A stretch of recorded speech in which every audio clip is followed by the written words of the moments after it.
ప్రతి బిజినెస్‌లో marketing and sales చాలా క్రూషియల్ ఎలిమెంట్స్. అండ్ చాలామంది బిజినెస్ ఓనర్స్ ఏం చేస్తుంటారంటే, ఈ టర్మ్‌ని సేల్స్ అండ్ మార్కెటింగ్‌ని ఒకటే టర్మ్ అనుకుంటూ ఉంటారు. అండ్ ఎవరైనా హైర్ చేసుకునేటప్పుడు కూడా సేల్స్ అండ్ మార్కెటింగ్‌కి ఒకటే పర్సన్‌ని హైర్ చేసుకుంటూ ఉంటారు. సో, ఈ మిస్టేక్ గనుక మీరు చేస్తున్నట్టయితే డెఫినిట్‌గా ఈ వీడియో కంప్లీట్‌గా చూడండి. బికాజ్ మార్కెటింగ్‌కి, సేల్స్‌కి చాలా డిఫరెన్స్ ఉంది. మార్కెటింగ్ యొక్క పర్పస్ వేరు, సేల్స్ యొక్క పర్పస్ వేరు. మార్కెటింగ్ కావాల్సిన స్కిల్స్ వేరు, సేల్స్ కావాల్సిన స్కిల్స్ వేరు. అండ్ చాలామంది సేల్స్ అండ్ మార్కెటింగ్ అంటూ ఉంటారు గానీ అది మార్కెటింగ్ అండ్ సేల్స్. ఒకసారి ఆ డిఫరెన్స్ ఏంటో కూడా ఈ వీడియోలో తెలుసుకుందాం. సో, ఈ వీడియో చివరిదాకా చూడండి, స్కిప్ చేయకుండా and take a lot of notes. And let's jump into the topic, difference between marketing and sales. So, మార్కెటింగ్‌కి అండ్ సేల్స్‌కి డిఫరెన్సెస్ గనుక మనం ఐడెంటిఫై చేయగలిగితే ఈ రెండు యాక్టివిటీస్‌ని మన బిజినెస్‌లో చాలా ఎఫెక్టివ్‌గా ఇంప్లిమెంట్ చేయొచ్చు. సో, ఏంటి డిఫరెన్స్ అనేది ఒకసారి తెలుసుకుందాం. ఫస్ట్ మనం మార్కెటింగ్ యొక్క పర్పస్ ఏంటి, సేల్స్ యొక్క పర్పస్ ఏంటి అనేది తెలుసుకుందాం. సో, మార్కెటింగ్ యొక్క మెయిన్ పర్పస్ ఏంటి అంటే లీడ్ జనరేషన్. సో, మీరు మార్కెటింగ్ మీ బిజినెస్‌లో చేస్తున్నారు అంటే దాని main purpose lead generation. So, ఎంత బడ్జెట్ పెడుతున్నారు మార్కెటింగ్‌కి, దాని ద్వారా ఎన్ని లీడ్స్ జనరేట్ అయ్యాయి అనేదే మెయిన్ ఇంటెన్షన్ మార్కెటింగ్‌ది. సో, కానీ సేల్స్ దగ్గరకు వచ్చేసరికి సేల్స్ యొక్క మెయిన్ పర్పస్ ఏంటి అంటే రెవెన్యూ జనరేషన్. సో, వచ్చిన లీడ్స్‌ని కస్టమర్స్ లాగా కన్వర్ట్ చేయడానికి యూజ్ అయ్యే ప్రాసెస్‌నే సేల్స్ అంటాం. సో, జనరల్‌గా మనం సేల్స్ అండ్ మార్కెటింగ్ అంటూ ఉంటాము. బట్ ముందు మార్కెటింగ్ వస్తుంది. మార్కెటింగ్‌లో లీడ్స్ జనరేట్ చేసిన తర్వాత ఆ లీడ్స్‌ని కస్టమర్స్ లాగా కన్వర్ట్ చేయడానికి మనకు సేల్స్ ప్రాసెస్ అవసరం.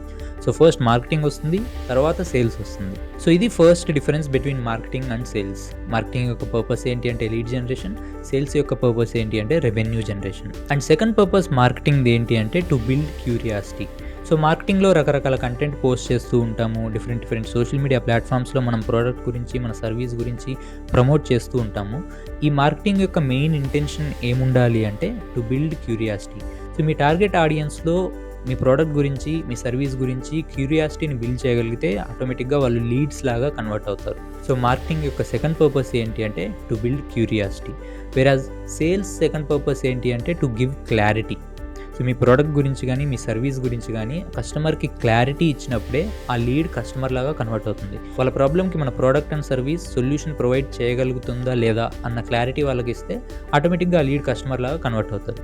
సో, సేల్స్ యొక్క సెకండ్ పర్పస్ ఏంటి అంటే to give clarity about our product and service. And the third purpose of marketing is attention grabbing. So, social మీడియాలో డిఫరెంట్ ప్లాట్‌ఫామ్స్‌లో లైక్ ఇన్‌స్టాగ్రామ్‌లో కావచ్చు, లింక్డ్ఇన్‌లో కావచ్చు అండ్ యూట్యూబ్‌లో కావచ్చు డిఫరెంట్ ఫార్మాట్స్ ఆఫ్ కంటెంట్‌ని పోస్ట్ చేసి అటెన్షన్‌ని గ్రాబ్ చేయాలి మన టార్గెట్ ఆడియన్స్‌కి. లైక్ ఇన్‌స్టాగ్రామ్‌లో మీరు చిన్న రీల్స్ పెట్టొచ్చు, లింక్డ్ఇన్‌లో టెక్స్ట్ ఫార్మాట్ కంటెంట్ పెట్టొచ్చు అండ్ యూట్యూబ్‌లో మీరు ఇలా లాంగ్ ఫార్మ్ వీడియోస్ కూడా మీరు పెట్టొచ్చు. సో, వాటి ద్వారా అటెన్షన్‌ని గ్రాబ్ చేయగలిగితే ఆటోమేటిక్‌గా మనం లీడ్స్ జనరేట్ చేయగలము. సో, అటెన్షన్‌ని గ్రాబ్ చేయలేకపోతున్నాము అంటే మన మార్కెటింగ్ ఎఫర్ట్స్ వేస్ట్ అవుతున్నాయని అర్థం. సో, మార్కెటింగ్ యొక్క థర్డ్ పర్పస్ ఏంటి అంటే అటెన్షన్ గ్రాబింగ్. మీ టార్గెట్ ఆడియన్స్ యొక్క అటెన్షన్‌ని గ్రాబ్ చేయాలి ఆ కంటెంట్ ఏదైతే మీరు పెడుతున్నారో ఆ కంటెంట్. సో, సేల్స్ దగ్గరకు వచ్చేసరికి థర్డ్ పర్పస్ ఏంటి అంటే to build the relationship. So, చాలామంది బిజినెస్ ఓనర్స్ ఏం చేస్తుంటారంటే డీల్ క్లోజ్ చేస్తే సరిపోతుంది, ఎలాగైనా డీల్ క్లోజ్ చేయాలి అని దానిపైన ఎక్కువ ఫోకస్ చేస్తారు. బట్ సేల్స్‌లో మనం ఫోకస్ చేయాల్సింది ఏంటి అంటే లాంగ్ టర్మ్ రిలేషన్‌షిప్. ఆ కస్టమర్‌తో గానీ, ఆ క్లయింట్‌తో గానీ మనం లాంగ్ టర్మ్ రిలేషన్‌షిప్ మెయింటైన్ చేయగలిగితే లాంగ్ రన్‌లో కూడా ఆ కస్టమర్ మనకి లాయల్‌గా ఉంటారు. సో, సేల్స్ యొక్క థర్డ్ పర్పస్ ఏంటి అంటే to build the relationship. And these are the differences between sales and marketing when it comes to purpose. So, marketing యొక్క పర్పస్ ఏంటి అంటే lead generation, to build curiosity and also to grab the attention of target audience. Sales యొక్క purpose ఏంటి అంటే revenue generation, to give clarity about your product and service, to build the long term relationships.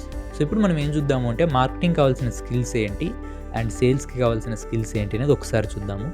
So, marketing కావాల్సిన first skill ఏంటి అంటే content creation. So, marketing is all about content. Different ప్లాట్‌ఫామ్స్‌లో మనం పెట్టే కంటెంటే marketing. So, content creation skill అంటే ఏంటి? Copy writing skill రావాలి, వీడియో రికార్డింగ్ స్కిల్ రావాలి, వీడియో ఎడిటింగ్ స్కిల్ కావాలి అండ్ ఆడియో రికార్డ్ చేయడం రావాలి అండ్ ఆడియోని కూడా మనం ఎడిట్ చేయగలిగే కెపాసిటీ మనకు ఉండాలి. ఇవన్నీ మనకి కంటెంట్ క్రియేషన్ స్కిల్స్ కిందకే వస్తాయి. సో, మార్కెటింగ్‌కి డెఫినెట్‌గా మనకి కంటెంట్ క్రియేషన్ స్కిల్స్ కావాలి. సో, సేల్స్ దగ్గరకు వచ్చేసరికి మనకు కావాల్సిన ఫస్ట్ స్కిల్ ఏంటి అంటే యాక్టివ్ లిజనింగ్. సో, చాలామంది మనం ఏమనుకుంటామంటే సేల్స్ అనగానే ఫస్ట్ బాగా మాట్లాడాలి అని అనుకుంటాము. బట్ దానికంటే ముందు మనకు కావాల్సిన క్వాలిటీ ఏంటి, మనకు కావాల్సిన స్కిల్ ఏంటి అంటే సేల్స్‌లో యాక్టివ్ లిజనింగ్. మన కస్టమర్ కానీ, మన క్లయింట్ కానీ మాట్లాడేటప్పుడు, వాళ్ళ ప్రాబ్లమ్‌ని ఎక్స్‌ప్లెయిన్ చేసేటప్పుడు మనం చాలా యాక్టివ్‌గా వినగలిగితే అప్పుడు మనం ఎగ్జాక్ట్‌గా ఎలాంటి ప్రాబ్లమ్‌ని మనం సాల్వ్ చేయాలి, ఎలాంటి సొల్యూషన్‌ని వాళ్ళకి ప్రొవైడ్ చేయాలన్న క్లారిటీ మనకొస్తుంది. సో, అప్పుడు మనం ప్రోడక్ట్‌ని, సర్వీస్‌ని చాలా అద్భుతంగా వాళ్ళకి సెల్ చేయొచ్చు. సో యాక్టివ్ లిజనింగ్ అనేది ఫస్ట్ స్కిల్ సేల్స్లో ఉండాల్సింది. అండ్ మార్కెటింగ్కి వచ్చేసరికి సెకండ్ స్కిల్ ఏం కావాలి అంటే technical skill. So marketing is all about using the technology. So different marketing యాక్టివిటీస్కి మనకి డిఫరెంట్ టూల్స్ తెలియాలి. ఫేస్బుక్ మార్కెటింగ్ కావచ్చు, లింక్డ్ఇన్ మార్కెటింగ్ కావచ్చు, యూట్యూబ్ మార్కెటింగ్ కావచ్చు, అండ్ లీడ్ జనరేషన్కి కూడా మనం చాలా టూల్స్ యూజ్ చేయాల్సి ఉంటుంది. అండ్ ఈమెయిల్ మార్కెటింగ్కి కూడా మనం టూల్స్ యూజ్ చేయాల్సి ఉంటుంది. సో మార్కెటింగ్ మొత్తం దేనిపైన డిపెండ్ అయి ఉంటుంది అంటే టెక్నికల్ స్కిల్స్ పైన. సో మార్కెటింగ్కి ఎవరినైనా మీరు హైర్ చేసుకుంటున్నారు అంటే టెక్నికల్ స్కిల్స్ వాళ్ళకు ఉన్నాయా లేదా అనేది చూడాలి. వేరే సేల్స్ దగ్గరకు వచ్చేసరికి సెకండ్ స్కిల్ ఏముండాలి అంటే ప్రోడక్ట్ నాలెడ్జ్. మీ ప్రోడక్ట్ గురించి, మీ సర్వీస్ గురించి ఆ పర్సన్కి ఐడియా లేకపోతే డెఫినెట్గా మీ ప్రోడక్ట్ని సెల్ చేయలేరు. సో మీ ప్రోడక్ట్ ఏంటి, ఆ ప్రోడక్ట్ యొక్క ఫీచర్స్ ఏంటి, ఆ ప్రోడక్ట్ కస్టమర్స్కి ఎలా యూజ్ అవుతుంది, ఎలాంటి ప్రాబ్లమ్స్ సాల్వ్ చేస్తుంది, ఎలాంటి బెనిఫిట్స్ని ప్రొవైడ్ చేస్తుంది అన్న క్లారిటీ సేల్స్ పర్సన్కి లేకపోతే డెఫినెట్గా మీ ప్రోడక్ట్ని సెల్ చేయలేరు. సో సేల్స్లో మనకు కావాల్సిన సెకండ్ స్కిల్ ఏంటి అంటే ప్రోడక్ట్ నాలెడ్జ్. అద్భుతంగా మీ ప్రోడక్ట్ గురించి, మీ సర్వీస్ గురించి మాట్లాడగలుగుతున్నారా ఆ పర్సన్ అనేది మనం ఐడెంటిఫై చేసుకోవాలి. అండ్ థర్డ్ స్కిల్ మనకి కావాల్సింది ఏంటి అంటే మార్కెటింగ్లో క్రియేటివిటీ. బికాజ్ మనం పెట్టే కంటెంట్ రెగ్యులర్గా సేమ్ కంటెంట్ పోస్ట్ చేస్తూ ఉంటే జనాలకి మనం బోర్ కొడతాం.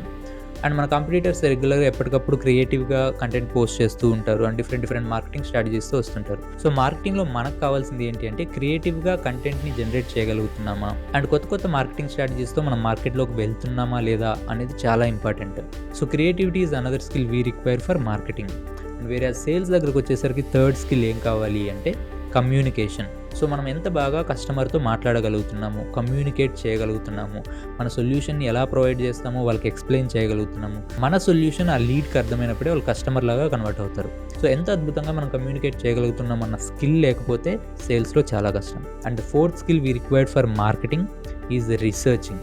అసలు రీసెర్చ్ చేయకపోతే ఏమవుతుంది అంటే అసలు టార్గెట్ ఆడియన్స్ యొక్క ప్రిఫరెన్సెస్ ఏంటి, ఎప్పటికప్పుడు వాళ్ళ ప్రిఫరెన్సెస్ మారుతున్నాయా, మార్కెట్లో కొత్త ట్రెండ్స్ ఏమైనా వస్తున్నాయా, కాంపిటీటర్స్ డిఫరెంట్ స్ట్రాటజీస్ ఏమైనా యూస్ చేస్తున్నారా, మన ప్రోడక్ట్లో కొత్త ఫీచర్స్ ఏమైనా యాడ్ చేయాలా, మన సర్వీస్లో కొత్త ఫీచర్స్ ఏమైనా యాడ్ చేయాలా, ఈ క్లారిటీ మనకు ఉండాలి అంటే రీసెర్చింగ్ చాలా ఇంపార్టెంట్. మనం మార్కెట్ రీసెర్చ్ చేయకపోతే ఏమవుతుందంటే మన ప్రోడక్ట్ అండ్ సర్వీస్ అవుట్డేట్ అయిపోతుంది. సో మార్కెటింగ్కి మనకు కావాల్సిన ఫోర్త్ స్కిల్ ఏంటి అంటే రీసెర్చింగ్.